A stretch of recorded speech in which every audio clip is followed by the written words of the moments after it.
Ky që shfaqet në këtë foto quhet Muammar Gaddafi, ish presidenti i Libisë. Ai u vra gjatë trazirave dhe anarkisë së vitit 2011, kur vendi kishte një standard ekonomik shumë të mirë.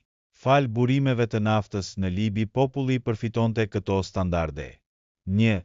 Energjia elektrike ishte falas për të gjithë popullatën.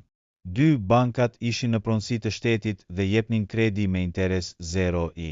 3. Të gjithë të posamartuarit merrnin $50,000 amerikan nga shteti për të blerë apartamentin e parë dhe për të filluar jetën familjare. 4. Arsimimi dhe shërbimet mjekësore ishin tërësisht falas në Libi. Nëse ishte i pamundur kurimi në vend, mundësoi pagesa për të kuruar jashtë me financim nga shteti. 5. Atyre që donin të merreshin me bujqësi, qeveria ju ofronte tokë bujqësore, pajisjet e nevojshme të fermës, fara, bagëti e sigurisht shtëpi. 6. Kush dëshironte të blinte makinë do paguante vetëm gjysmën e vlerës, pasi pjesën tjetër e plotësonte shteti. 7.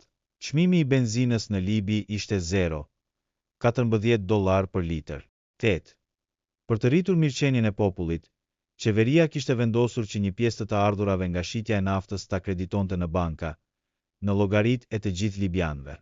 9.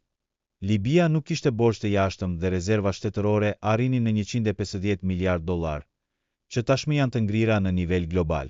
Kjo ishte Libia në drejtimin, sundimin e kolonel Gaddafit, i cili kishte një vizion tërësisht sfidues për mirëqenien e popullit të tij.